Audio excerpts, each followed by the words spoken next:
주님께 의탁합니다. 이 모든 말씀을 우리 구원하여 주신 예수 그리스도 이름으로 간절히 기도드리옵나이다. 아멘.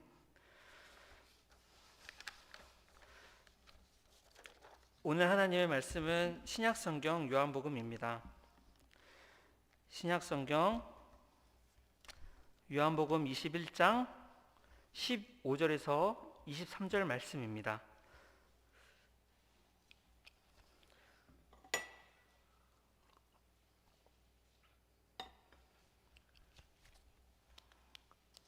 신약성경 요한복음 21장 15절에서 23절 말씀.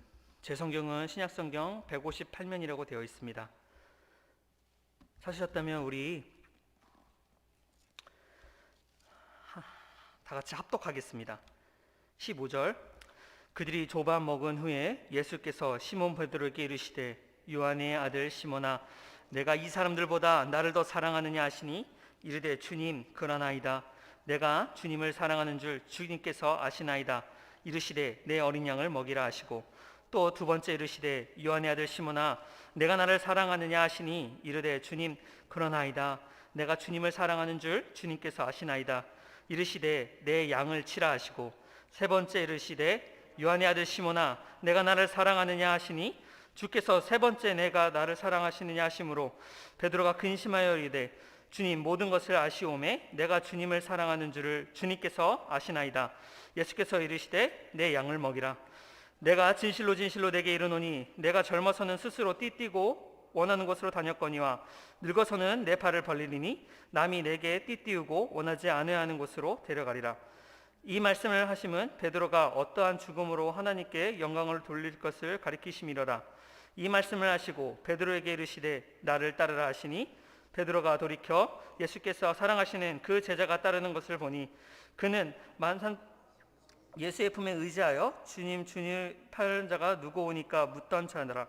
이에 베드로가 그를 보고 예수께 여짜오되 주님 이 사람은 어떻게 되겠사옵나이까. 예수께서 이르시되 내가 올 때까지 그를 머물게 하고자 할지라도 내게 무슨 상관이냐. 너는 나를 따르라 하시더라.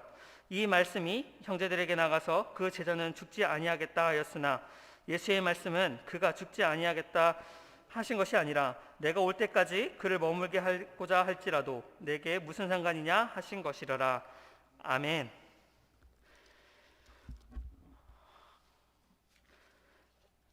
우리 TV 옛날 방송에 보면 부부가 달라졌어요 라는 프로그램이 있었습니다. 부부 사이가 갈등이 심하여서 이혼 직전까지 가려고 하는 것에서 다양한 분야의 전문가들을 모시고 조언을 받아서 다시 관계가 회복되고 또한 가정의 평화가 찾아올 수 있도록 도움을 주는 그런 프로그램이었는데 이 부부가 달라졌어요 라는 프로그램을 보면 등장하는 부부들이 한결같이 아주 작은 것, 사소한 것 하나에서부터 마음이 틀어져서 그 부부 사이가 서로 인정하지 못하고 또 싸우고 관계가 소홀해져서 결국 가정이 깨지기 일보 직전까지 이르는 것을 우리가 많이 보게 되는데 부부가 싸우는 그 모습을 보면 어떻습니까? 보는 사람도 눈살이 찌푸러지고 마음이 편치 않습니다. 그런데 이 프로그램에서 하이라이트가 있습니다. 이 프로그램에서 가장 감동적이고 참 보기 좋은 순간은 아내와 남편을 역할을 바꿔서 연기해보는 그런 시간이 있습니다. 이때 아내 입장에서 집안일을 열심히 하고 아이들을 돌보는 것에 남편이 한번 직접 몸소 체험을 해보고 또 남편의 입장에서 회사에 출근해서 열심히 돈을 벌고 또 가장으로서의 그 무게, 책임의 무게를 아내가 몸소 한번 체험을 해보는데 부부가 서로 역할을 바꿔서 실제가 아닌 연기를 해보는 것임에도 가정이 돌아가는 것에서는 서로의 역할이 다 필요하구나. 서로가 다 중요하구나라는 것을 이게 머리가 아닌 몸으로 깨닫게 되는 것 같습니다. 그러면서 연기 후에 전문가의 지도에 따라서 부부가 서로 두 손을 맞잡고 여보 사랑해 내가 미안했어 라고 말을 하면 그렇게 심하게 싸우던 부부도 서로가 눈물을 뚝뚝 흘리며 사랑의 관계로 다시 회복되는 것을 우리가 볼 수가 있습니다. 사실 부부에게선 서로 가장 필요했던 말은 여보 사랑해 이 말 한마디가 가장 필요했을 것입니다. 그만큼 사랑해이라는 이 말은 그 한마디 속에서 굉장한 큰 힘이 있어서 서로의 마음을 녹이고 또 회복시키는 그런 놀라운 힘이 있음을 전문가들도 임모하말하고 또한 저와 여러분도 그 사실에 대해서 너무나 잘 알고 있을 것입니다. 전문가들은 특별히 이 한국 사회를 말합니다. 한국 사회에서 이 사랑해이라는 이 표현은 더 차용되어야 되고 더 표현되어야 한다고 말합니다. 한국 사람들은 그렇게 쉽게 자신의 감정을 표현하지 않는다고 말합니다. 그래서 말로 표현하는 것보다 속으로 끙끙 앓고 한번 인내하고 그리고 잘 넘어가는 성향이 있는데, 그렇게 해서 어른들부터 진정한 사랑은 말로 하는 것보다 행동으로 하는 것이다 이렇게 생각을 해서, 맞는 말이긴 하지만 가족들에게 사랑 표현을 잘 안 하고 오히려 또 그렇게 고백을 안 함으로 인해서 많은 가정이 한국 사회에서 어려움을 겪고 있다고 말하는데, 저와 여러분은요 무엇보다 입술로 하는 사랑을 먼저 배워야 할 것입니다. 그리고 아주 간단한 표현이지만 사랑해 라는 표현을 가족들에게 자주 표현함으로써 우리가 이 사랑의 힘이 얼마나 큰 것인지를 깨달아 알아야 할 것입니다.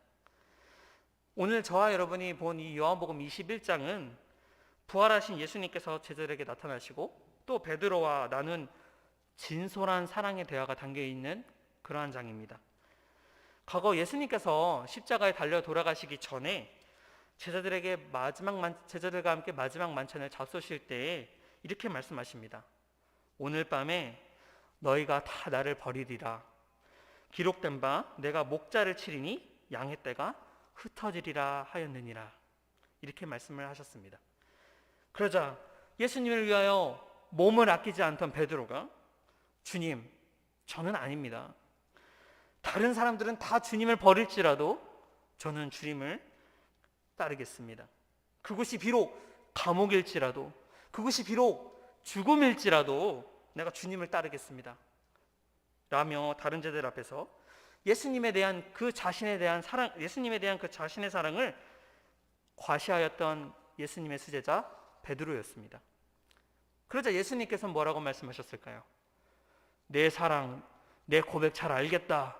너가 수제자답구나. 이렇게 말씀하셨을까요? 아닙니다. 예수님께서는 내가 진실로 내게 이르노니 오늘 밤 닭 울기 전에 내가 3번 나를 부인하리라 라고 말씀하십니다. 분명히 자신만만했던 베드로의 고백은 예수님께서는 전혀 알아주시지 아니하시고 오히려 자신을 부인할 것을 예언하신 예수님, 그 예언을 들은 베드로의 마음은 어땠을까요? 분명 섭섭하고 또한 착착하고 심히 무거웠을 것입니다. 그날 밤 예수님께서는 은 30에 주님을 팔아넘긴 가룟 유다와 구인들의 손에 잡히셨습니다. 대제사장 집에서 신문을 받으실 때에 주님의 뒤를 몰래 밟았던 베드로가 한 여종과의 대화에서 예수님을 부인하게 됩니다. 이윽고 새벽닭은 울고, 그제서야 베드로는 예수님께서 자신에게 하신 그 예언의 말씀이 무엇인지를 깨닫게 됩니다. 그리고 이 베드로는 하염없이 통곡하며 회개를 하였습니다. 여러분, 이 사건은 성경에서 굉장히 중요한 사건으로 나옵니다. 왜냐하면 사복음서 전체에서 기록되었기 때문입니다. 베드로의 자신만만했던 주님에 대한 사랑은 온데간데 없이 자신에게 남은 것은 실패와 절망뿐이었습니다. 그리하여 성경학자, 성경을 해석하는 모두들 이 사건을 이르러 베드로의 실패라고 말합니다. 후에 예수님께서는 십자가에 달려 돌아가셨습니다. 그리고 우리가 잘 아는 대로, 우리가 믿는 대로 3일 만에 다시 부활하셔서 제자들과 만나셨습니다. 우리의 죄를 대속하시고 또 우리가 받아야 할 그 하나님의 진노를 예수님께서 대신 뒤집어 쓰시고 십자가에 달리시고, 그래서 주님께서는 사망 권세를 이기시고 다시 부활하신 것입니다. 나중에서야 주님의 그 영광스러운 부활의 모습을 직접 보게 된 제자들, 그 제자들의 심정은 어땠을까요? 분명 제자들과 또 마리아와 다른 사람들은 예수님의 부활을 보고 뛸 듯이 기뻐했을 것이고 또 마음이 굉장히 따뜻해졌을 것입니다.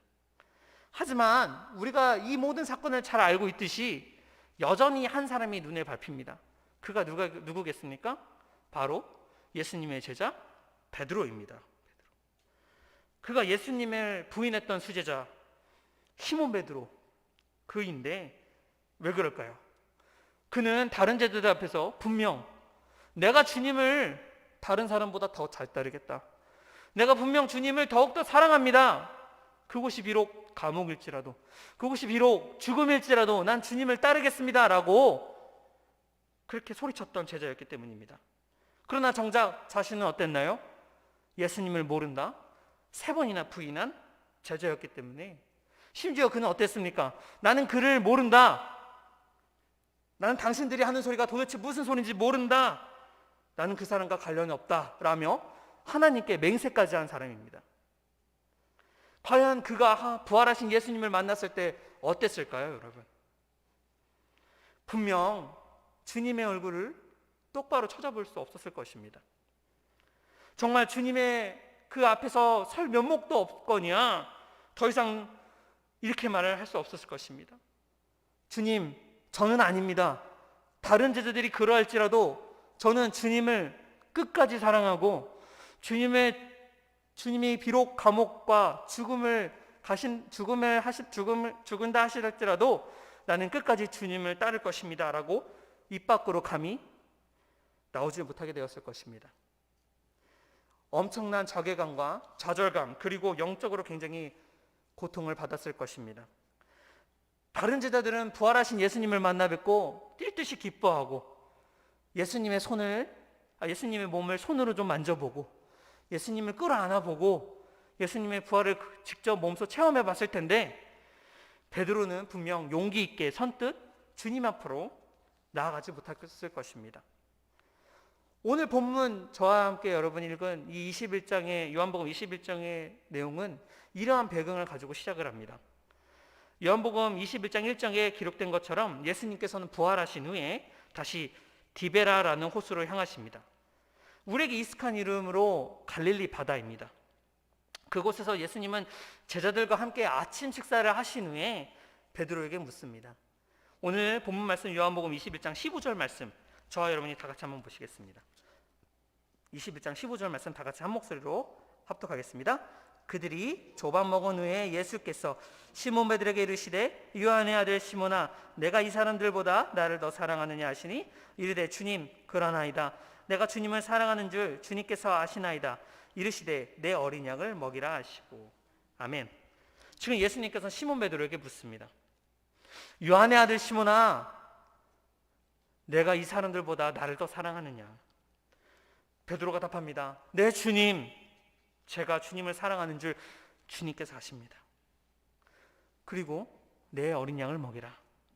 예수님께서 두 번째 묻습니다. 요한의 아들 시몬아, 네가 나를 사랑하느냐? 주님, 그러합니다. 내가 주님 사랑하는 줄 주님께서 아십니다. 그리고 내 양을 치라. 예수님께서 마지막으로 세 번째 묻습니다. 요한의 아들 시몬아, 네가 나를 사랑하느냐? 이때 베드로는 근심합니다. 주님께서 왜 똑같은 질문을 반복하실까? 내 대답이 마음에 안 드셨던 것일까? 내 대답의 그 진실함을 주님께서는 모르시는 것일까? 베드로가 대답합니다. 주님, 주님께서는 모든 것을 다 아시오매 내가 주님을 사랑하는 줄 주님께서 아시나이다. 예수께서 그러시고 내 양을 먹이라 라고 말씀하십니다. 우리가 예수님의 이 중복된 세 가지 질문에서 우리가 한 가지 알 수 있는 재미있는 사실이 하나 있습니다. 그것은 무엇이냐? 예수님께서 베드로를 부르실 때 베드로야 라고 하지 아니하시고 요한의 아들 시몬아 라고 부르신다는 사실입니다. 사실 예수님께서는 시몬에게 어떠한 이름을 주셨죠? 게바, 즉 베드로라는 이름을 주시지 않으셨습니까? 그런데 예수님께서는 지금 그 시몬의 새 이름 게바, 베드로라 부르시지 아니하시고 다시 이전의 이름 시몬으로 부르시고 있다는 사실입니다. 사실 이 베드로라는 이름의 바뀐 이름의 그 원인이 무엇이었죠? 주는 그리스도시요 살아계신 하나님의 아들이시나이다 라고 고백하였을 때 예수님께서 그 믿음, 그 신앙의 고백을 들으시고 시몬의 이름을 게바, 베드로라고 바꿔주신 거 아니십니까? 이 베드로라는 이름은 다시 말하면 시몬의 새 정체성이 들어있는 이름이라고 말할 수 있을 것입니다. 그러나 새 이름을 받았어도 여전히 자신이 가지고 있었던 과거, 자신만만했던 모습, 다른 사람들 앞에서 드러내고 싶어 했던 모습, 다른 사람들 앞에서 우쭐대고 싶어 했던 그런 모습을 주님께서는 떠올리게 하시며, 그래도 여전히 너는 나를 부인했구나 라는 것을 깨우쳐 주기 위하여 베드로야 라고 하지 아니하시고 요한의 아들 시몬아 라고 부르신 것이라 생각이 듭니다. 그리고 시몬에게 물으십니다. 내가 이 사람들보다 나를 더 사랑하느냐 라고 말이십니다. 일부 성경학자들은 해석하기에 이 사랑하느냐라고 해서 이 첫 번째 두 번째 질문에서 헬라어로 아가파오, 그리고 마지막 사랑은 필레오를 사용했다 해서 이 사랑의 질문이 각각 구분되어 있고 다르다라고 깊이 있게 해석을 하지만, 우리가 생각해 보길 예수님께서는 그 당시 헬라어를 사용하지 아니하시고 제자들과 함께 아람어를 사용하셨다는 사실을 우리가 인지했을 때 아가파오를 사용했다, 필레오를 사용했다라고 우리가 논하기보다 쉽게 말하면 이런 것입니다. 시몬아, 너 정말 나 사랑하냐?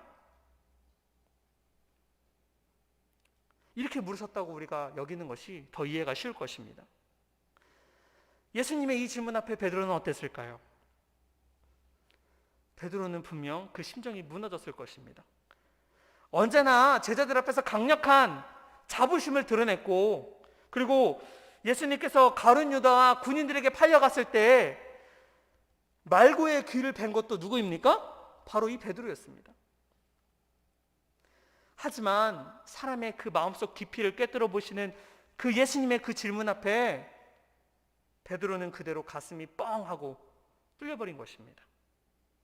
이 심정을 달리 표현하자면 어떤 표현이 있을까? 생각해 봤을 때 유명한 노래였죠. 총 맞은 것처럼 이 베드로의 마음은 분명 주님께 관통당하고 말았을 것입니다. 예수님께서 이렇게 3번이나 똑같은 질문을 반복하신 이유는요, 베드로에게 망신을 주려고, 다른 제자들 앞에서 베드로에게 창피를 주려고 그러한 질문을 하신 것이 아닙니다. 오히려 예수님께서는요, 베드로를 얼마나 사랑하셨는지 그것을 알려주시려고 질문한 것입니다. 네가 나를 사랑하느냐? 네가 정말 나를 사랑하느냐? 너가 진실로 나를 사랑하느냐? 이 질문은요, 오늘날 베드로에게 극한되는 것이 아니라 저와 여러분에게도 주님께서 반드시 질문하실 질문이라는 사실을 저는 믿습니다. 순용아, 박전도사야, 너가 정말 나를 사랑하느냐? 우리 서로 가슴에 손을 얹고 자기 이름을 넣어서 질문해 보길 원합니다. 아무개야, 너가 나를 사랑하느냐? 우리 서로 자기 이름을 넣어볼까요? 시작. 순용아, 너가 나를 사랑하느냐? 그럼 우리도 답을 해야겠지요. 각자 대답을 한번 해봅시다. 제가 질문하겠습니다. 그럼 여러분이 뒤에 답을 해주시면 됩니다. 각자. 아무개야, 네가 나를 사랑하느냐? 네. 대답이 반이 없으신 것 같아요. 이러시는 것 같고, 담임 목사님 질문만 드렸던 것 같아요. 대답만 드렸던 것 같아요. 저는요, 친구 전도사한테 전화를 해봤어요. 말씀을 준비하면서 친한 친구 전도사가 있는데 동생입니다. 경수 전도사라고, 경수 전도사한테 전화를 해서 전도사님, 내가 하나 물어볼 게 있는데 답을 해 주십시오. 예수님께서 경수야, 너 나 사랑하느냐 물으신다면 뭐라 답하겠습니까? 친구 전도사는 이 질문의 의도를 잘 알고 있었을 거예요. 성경을 공부하는 자니까요. 친구 전도사는 뭐라고 답했을까요? 친구 전도사는 예수님 죄송합니다 이렇게 답을 하더라고요. 그래서 제가 물었죠.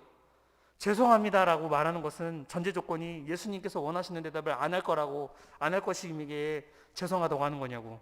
아니라고, 그런 뜻은 아니라고. 다만 전도사로서 마땅히 해야 할 성경 연구와 성경 묵상과 기도와 경건 생활을 온전히 하지 못하는 그 점이 죄송스러워서 내가 주님 얼굴 볼 면목이 없다고, 그래서 죄송스럽다고 말하는 것이었어요.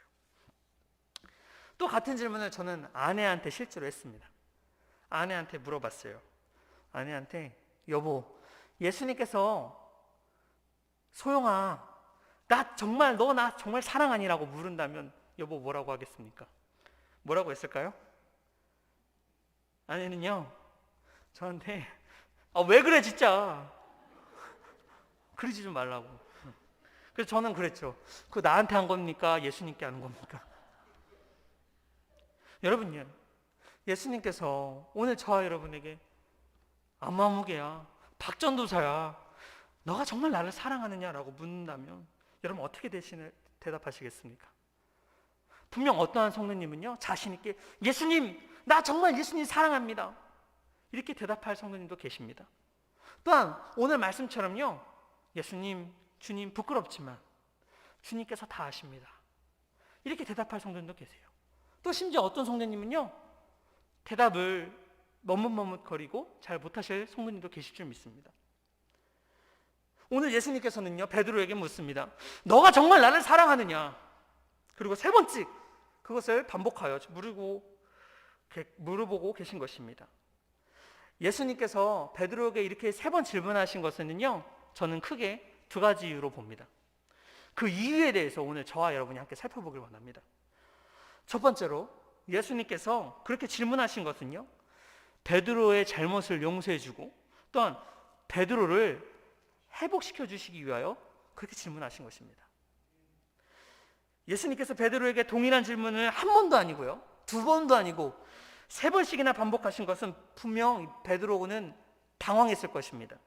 오늘 본문 말씀 요한복음 21장 17절 말씀 다 같이 한번 보겠습니다. 17절 말씀 우리 다 같이 한번 합독하겠습니다. 시작. 세 번째 이르되 요한의 아들 시몬아, 내가 나를 사랑하냐 하시니 주께서 세 번째 내가 나를 사랑하시냐 하심으로 베드로가 근심하여 이르되 주님, 모든 것을 아시오매 내가 주님을 사랑하는 줄을 주님께서 아시나이다.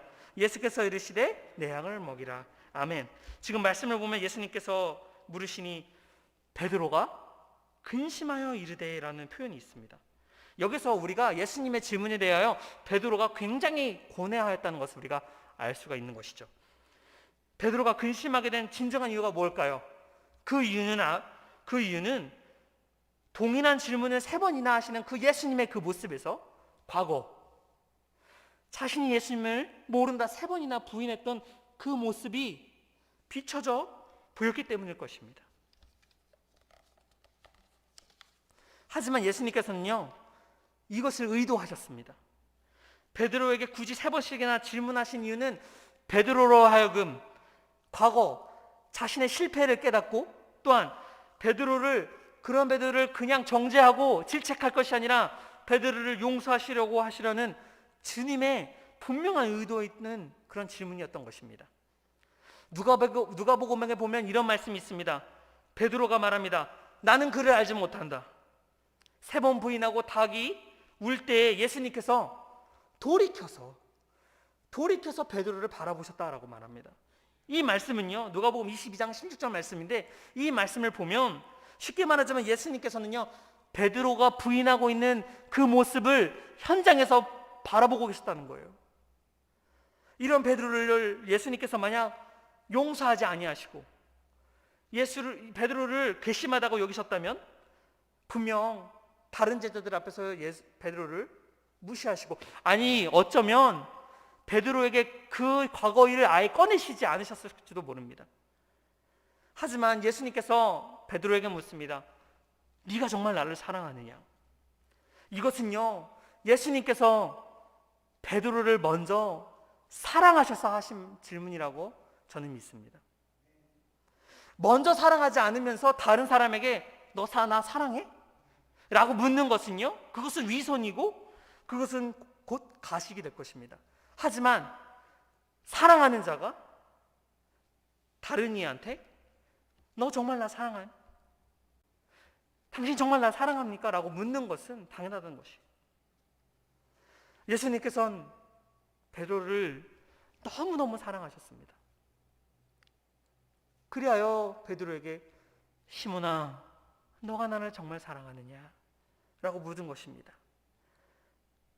아마 쉬운 표현으로 이렇게 표현하면 여러분 해석이 좀 편해질 것입니다.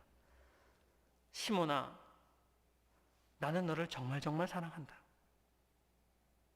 너는 나를 사랑하니? 너는 나를 사랑하느냐? 나는 이렇게 정말 너를 사랑하는데.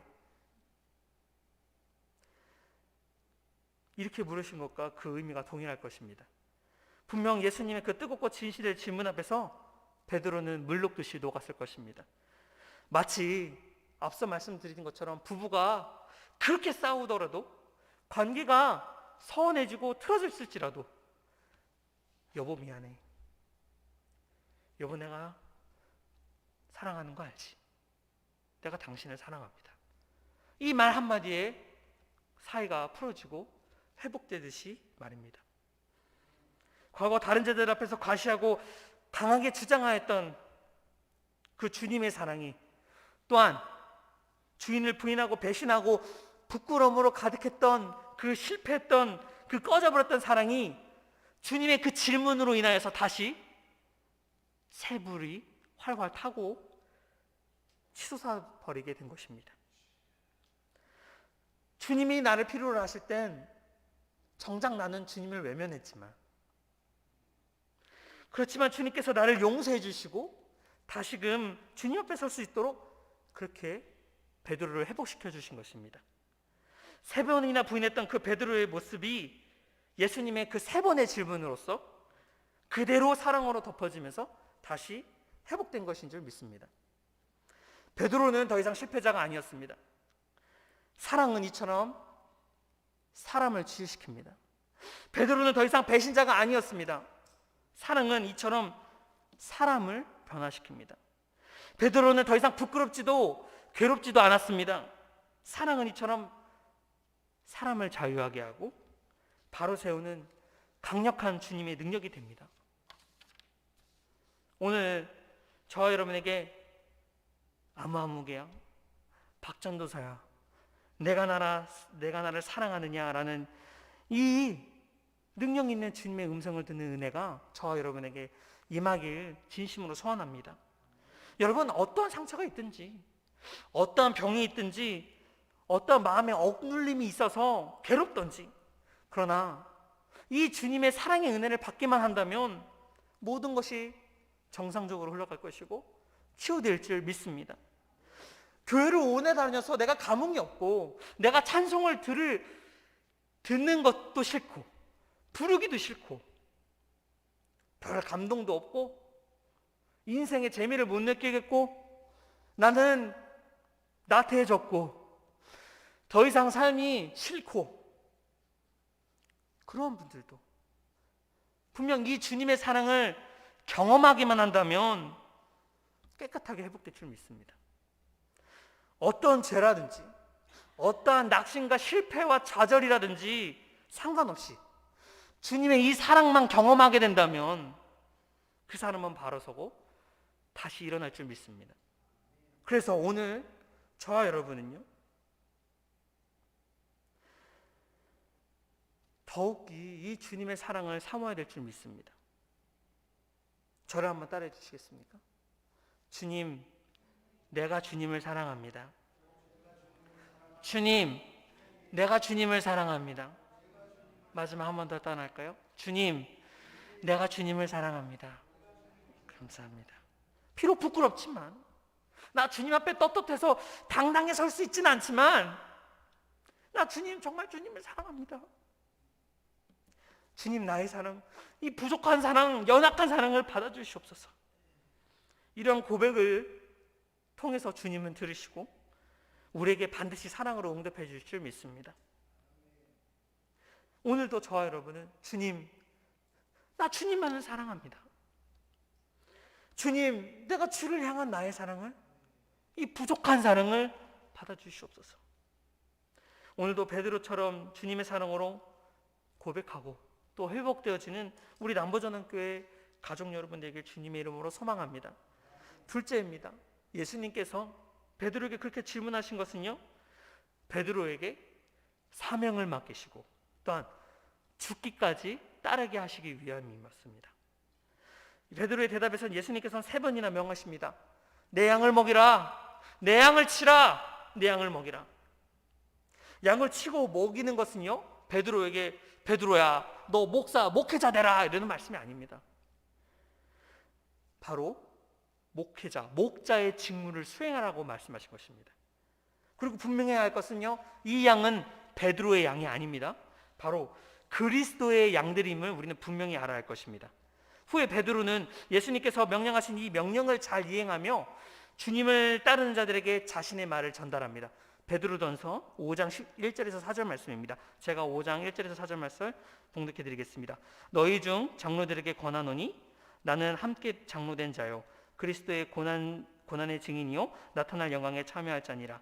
너희 중에 있는 하나님의 양무리를 치되 억지로 하지 말고 하나님의 뜻을 따라 자원함으로 하며 더러운 이득을 위하여 하지 말고 기꺼이 하며 맡은 자들에게 주장하는 자세를 하지 말고 양무리의 본이 되라. 그리하면 목자장이 나타나실 때에 실일지 아니하는 영광의 간을 얻으리라. 아멘. 2절 말씀에 보면 뭐라고 말합니까? 베드로가 하나님의 양무리를 치되, 자신의 양무리가 아닌 하나님의 양무리인 점을 분명히 밝히고 있는 것입니다. 양을 치고 먹이는 것은요, 목자들이 가축을 돌본다는 것을 말하는 것입니다. 그러므로 이 명령은 다시 무엇이냐? 베드로가 주님의 양떼를 잘 돌보고 푸른 초장으로 인도하듯이 주님의 교회를 잘 돌보고 성도들을 잘 지도하라는 명령이 되는 것입니다. 예수님께서 베드로에게 이러한 사명을 주신 이유는 바로 무엇일까요? 그렇게 하기 위해서 예수님께서 3년 동안 베드로를 훈련시키셨기 때문입니다. 그렇게 해서 이 예수님께서 베드로에게 양무리를 치고 먹이는 그 목회자의 사명을 주셨다고 해서요, 다른 11제자들보다 베드로가 더 승진했다, 더 등급이 올랐다, 그에게 큰 권한이 부여됐다라는 것을 말하는 것이 아닙니다. 그저 교회를 다스리는 그 목자로서 더 철저한 모범과 헌신을 하라고 하는 주님의 명령인 것입니다. 베드로가 제자들 중에서 수장으로서 승진했다는 그런 내용이 아니라는 말씀이에요. 바로 더욱더 섬겨라 라는 주님의 말씀인 것입니다. 쉽게 말해서 주님은요, 베드로가 궁극적으로 자신을 본받기 원했어요. 그리하여 권위 있고 온유하고 모범적인 섬김을 하길 원하였던 것입니다. 그러하면서 주님의 양, 내 양을 먹이라, 내 양을 치라, 내 양을 먹이라 라고 이렇게 말씀하신 것입니다. 그러면서 주님은 베드로가 훗날 어떻게 주님께 큰 영광을 올려드릴 것인가에 대해서 말씀해 주십니다. 오늘 본문 말씀 요한복음 21장 18절에서 19절 말씀 다 같이 보시겠습니다. 18절에서 19절 말씀 한 목소리로 합독하겠습니다. 내가 진실로 진실로 내게 이르노니 내가 젊어서는 스스로 띠뛰고 원하는 곳으로 다녔거니와 늙어서는 내 팔을 벌리리니 남이 내게 띠띠우고 원하지 않는 곳으로 데려가리라. 이 말씀을 하심은 베드로가 어떠한 죽음으로 하나님께 영광을 돌릴 것을 가리키심이로라. 이 말씀을 하시고 베드로에게 이르시되 나를 따르라 하시니. 아멘. 예수님 말씀 속에서요, 젊어서 베드로라는 말이 있는데 이 말은요, 어떠한 느낌을 받습니까? 자유와 긍정적인 이미지를 우리가 갖게 됩니다. 그런데 그 후에는 늙어서 베드로는 이런 말이 있어요. 이것은 자유가 아닌 속박과 순교를 당할 것을 예수님께서는 예언하고 계신 것입니다. 쉽게 말하자면 이거예요. 네가 젊어서는 혈기가 왕성해서 이곳저곳 다녔지만 너가 늙어서는 너가 원치 않는 것,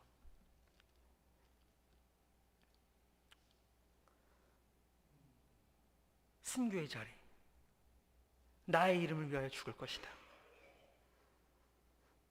그로 인하여 하나님께서는 큰 영광을 받을 것이다. 이렇게 말씀하고 계신 것입니다.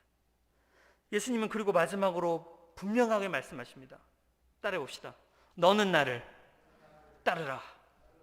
너는 나를 따르라. 주님께서 사랑으로 그 주님의 크신 사랑으로 치유받은 이 베드로는요, 마지막에 사도행전에서 기록한 것 같이 주님께서 약속하신 그 성령을 받고 완전한 새로운 자가 됩니다. 그래서 세상 곳곳에서 주님의 복음을 선포하기 시작합니다. 그러면서 어떻게 됩니까? 옥에도 갇히고 핍박도 받게 되고 죽을 뻔한 그러한 경우도 많이 발생하게 됩니다. 그럼에도 베드로는 어땠습니까?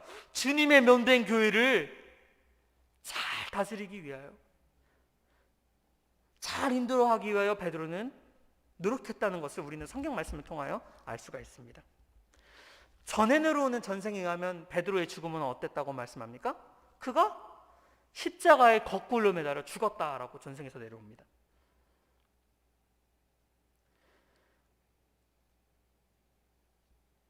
베드로가 십자가에 달렸을 때 우리가 상상을 해봅시다. 베드로가 왜 십자가에 거꾸로 달려 죽었을까요?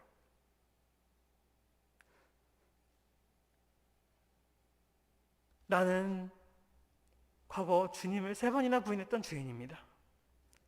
내가 어찌 감히 주님과 똑같이 십자가에 매달릴 수 있겠습니까? 분명 이러지 않았을까요? 예수님을 부인했던 자신을 치유해 주셨던 그 주님과 똑같이 죽을 수 없다고 베드로는 십자가에 거꾸로 매달려 순교한 것입니다. 전에는 주님을 따라서 죽을 수가 없었던 그로 인해서 3번이나 주님을 부인했던 그가 이제는 어떻습니까? 마지막 나를 따르라 하는 그 말씀에, 주님 말씀에 따라 죽기까지 순종하는 그런 진정한 주님의 수제자가 되었습니다.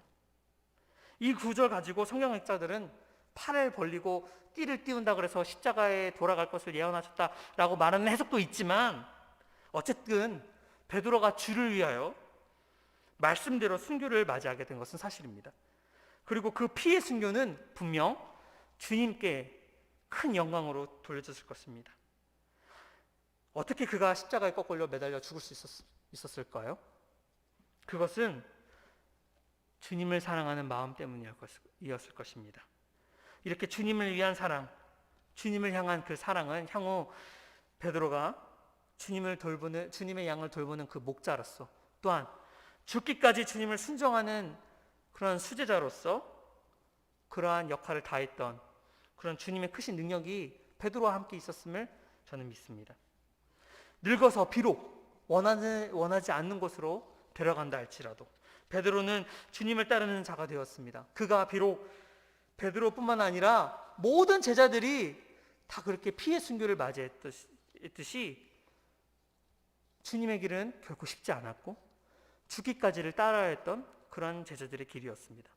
그리고 어떻게 되었나요? 모든 제자들은 하나님께 큰 영광을 올려드렸습니다. 사랑하는 우리 남부전원교회 여러분, 이제 말씀을 정리하고 여러분에게 한 질문 하겠습니다. 여러분 정말 예수님 사랑하십니까? 여러분 진정 예수님의 제자이십니까? 그렇다면 우리가 제자된 우리가 오늘 이 말씀을 가지고 얻을 수 있는 교훈이 무엇이 있을까요? 그것은요, 우리가 베드로처럼 늙어서 비록 원하지 않는 곳에 이끌려갈지라도 내 죽음을 통하여 내가 죽기까지 주님의 영광을 위하여 죽을 수 있다면 그렇게 순종하는 저와 여러분이 되어야 될 줄 믿습니다. 그러기 위해서는 오늘 어떻게 해야 될까요? 그렇게 살기 위해서 우리가 오늘 무엇을 해야 할까요? 가장 기초적인 것, 가장 우리가 실행할 수 있는 가장 쉬운 것, 저는 그것을요, 따라봅시다. 예수님을 사랑합시다. 저는 이게 시작이라고 봅니다. 오늘 이 예배 자리에서 우리 주님께 입술의 고백을 드리기 원합니다. 우리 각자 2번만 고백하기를 원합니다. 주님, 내가 주님을 사랑합니다. 따라해봅시다. 주님, 내가 주님을 사랑합니다. 주님, 내가 주님을 사랑합니다. 네, 마지막입니다. 주님, 내가 진정으로 주님을 사랑합니다. 이 고백을 통해서 우리가 삶을 지치거나 또한 코로나로 인해서 피해를 본 사람이 있거나 또한 낙심하고 어려워서 살맛이 안 나서 내가 이 세상에서 나태해지고 게을러지고 하고 싶은 일이 없고 더 이상 우울해지고, 더 이상 일어날 힘이 없어서 우울해지고, 교회 나가는 것이 감흥이 없고, 대면 예배는 귀찮고, 비대면 예배도 이제는 서서히 귀찮아지고, 무기력해지고, 찬송도 부르고 싶지 않고, 듣는 것도 싫고, 기도도 끊기고, 그러면서 내 신앙이 점점 메마를 갈 쯤에 이 놀라운 고백, 주님, 내가 주님을 사랑합니다. 한 번이 안 되면 두 번, 주님, 내가 진정으로 주님을 사랑합니다. 두 번이 안 되면 세 번, 주님, 저가 정말 주님을 사랑합니다. 부족할지라도. 그러한 고백을 드릴 때 주님께서는 우리의 고백을 들으시고 반드시 사랑으로 회복시켜 주실 줄 믿습니다. 그래야 해서 죽기까지 주님께서 주신 그 사명 잘 감당해 나가며, 그곳이 비록 내가 원하는 자리가 아닐지라도 내가 죽음으로써 주님께 영광 돌릴 수 있다면 용기가 안 나지만, 실제로 내가 그 자리 가면 흔들릴 거라 생각되지만, 그러나 주님께서 내게 베풀어 주신 그 사랑을 내가 생각해 본다면 용감하게, 담대하게 순교할 수 있는 우리 저와 여러분, 우리 남부전환교회 사랑의 교회가 되길 진심으로 소원합니다. 우리 찬송합시다. 주보에는 545장이라고 되어 있지만 곡을 바꿔서 사랑합니다 나의 예수님 함께 찬송하겠습니다.